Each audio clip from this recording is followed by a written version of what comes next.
یاد کر کے نہیں مجھے اتنا نہیں آتا زیادہ، میں انتظامی امور پہ زیادہ اپنا دھیان رکھتی ہوں، لیکن یہ زاہد صاحب کا اصرار تھا اور اتنا اصرار تھا، 11:30 بجے جب موٹر وے کی کھلنے کا کوئی اندیشہ نہیں تھا تو میں نے کہا کہ میں نہیں آ رہا، باہر مجھے آنا تھا تو مجھے آنا تھا۔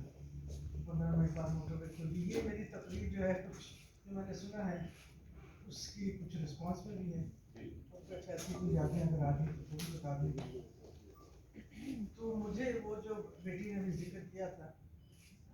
سیالکوٹ کا ایک دور یا ایک سفر جو ہم نے کیا، تو مجھے یاد ہے کہ میں بھی ابا کے ساتھ تھی، تو مجھے ایک ہی وزٹ یاد ہے سیالکوٹ، کیوں آئے کب آئے کیسے آئے وہ یاد نہیں، لیکن جو سوٹ یہاں سے خریدا وہ یاد ہے۔ نہ جانے کیوں جب میں ایسے بیٹھی تھی وہ دھند اور باہر نظر نہیں آ رہا تھا،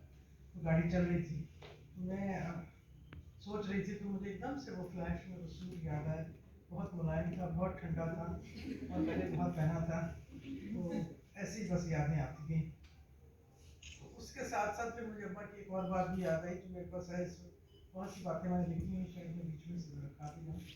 لیکن وہ یہ ہے کہ انہوں نے جو خط لکھے ہیں، میری کتاب آنے والی ہے، وہ میں آج آپ کے فورم پہ اناؤنس کر دوں، اس وقت ڈیزائن ہو رہی ہے، اور وہ کتاب ہے جو انہوں نے خطوط مجھے لکھی ہے۔ دو ہی اشخاص ایسے ہیں یا دو ہی خواتین ایسی ہیں ابھی فی الحال جو فیض صاحب کو اس حوالے سے جانتی تھی، وہ میں ہوں اور میری خوشی ہے، تو انہوں نے اس کو بھی خط لکھے، مجھے بھی لکھے، تو میں نے بہت دیر ان خطوں کے اوپر کچھ میں سانپ بن کے بیٹھی ہوئی، اس خیال سے کہ یہ ذاتی ہیں ذاتی ہیں ذاتی ہیں، صحیح ہے ذاتی ہیں، لیکن پھر میری بہت سے پیارے دوستوں نے جب میں نے ان سے مشورہ کیا اور بڑوں نے یہ کہا کہ فیض کا ایک پہلو وہ ہے جو کسی کو نہیں معلوم ہو، وہ باپ کا ہے، وہ مائکروفون لے کے ہر 13 تاریخ کو اور ہر 20 نومبر کو تو آ جاتے ہیں کیمرہ والے، اور وہ ایک ہی بات کر کر میں بھی تھک گئی، تو کہنے لگے اب ٹائم آ گیا کہ تم ان کا وہ پہلو بھی اجاگر کرو، تو میں نے سوچا بات تو ٹھیک ہے، تو اس کو سوچ کے پھر میں نے سارے تو نہیں دیے یا میں نے ان کو سب تو نہیں کی، لیکن یہ ہے کہ کچھ میں نے سلیکٹ کر کے دیے۔ پھر انہوں نے یہ بھی کہا کہ وہ نانا بھی تھے،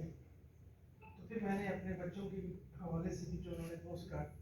وہ 2-3 باتیں اگر آپ تھوڑی زیادہ دیر میں نہیں لینا چاہتی کیونکہ نماز کا بھی وقت ہے، کھانے کا بھی وقت ہے، تو ایک بات وہ بہت ابھی اردو کا بہت سفر کرتے تھے، ایکچولی بہت کرتے تھے، مگر اس میں پھر یہ ان کا ایک ہی کام ہوتا تھا، اور اس بات پہ میں باقاعدگی سے ان کو داد دیتی ہوں کیونکہ میں اب تو خیر ای میل کا زمانہ آ گیا، واٹس ایپ کا زمانہ آ گیا، ٹریول تو میں بھی بہت کرتی ہوں، لیکن انہوں نے ہر تقریباً دنیا کے ہر کونوں سے یا بچوں کا خط لکھا، پوسٹ کارڈ ڈالا یا ہمیں ڈالا، تو وہ ہمارے پاس ہیں، تو یہ ایک جسے میں کہتی ہوں نا کاغذ کا پرزہ کہہ رہے ہیں آپ کے جو بھی کہہ رہے ہیں، جس سے ان کا کنیکشن رہتا تھا، تو وہ میں سمجھتی ہوں کہ اس باپ نے اور اس نانا نے ان بچوں سے وہ کنیکشن رکھا، چھوٹے تھے 4 سال کا 3 سال کا 6 سال کا، کہاں پڑھتے تھے اور اردو تو بالکل ہی نہیں پڑھتے تھے، لیکن ڈالتے ضرور تھے وہ خط، چلڈرن سویٹ ہوتے، اور مجھے یاد ہے ایسی باتیں یاد آ رہی ہیں فضول، مجھے یہ یاد نہیں رہتا کہ میں نے ناشتہ کھایا کہ نہیں کھایا، لیکن پرانی باتیں بہت جس سے مجھے سوٹ آ جاتا ہے، تو وہ جب اپنے پہلے سیلف ایگزائل سے واپس آئے بیروت سے، تو میرا بڑا بیٹا علی اس وقت ماشاء اللہ پروفیسر ہے، ڈاکٹر ہے ہاسپٹل میں، اور ذہنی مریضوں کا علاج کرتا ہے، سائیکٹری، تو وہ جب اترے اس وقت ایئرپورٹ ایسا تھا کہ آپ بالکل گزر کے جاتے تھے لوگوں کے سامنے سے، یہ بات ہو رہی 1983 1983 کی، تو گزر کے گئے تو گزر گئے، تو علی نے آواز دی نانا، تو علی ماشاء اللہ اس وقت 6 فٹ 6 انچ کا جوان، اس وقت بھی کچھ 6 فٹ ٹاپ کا تھا،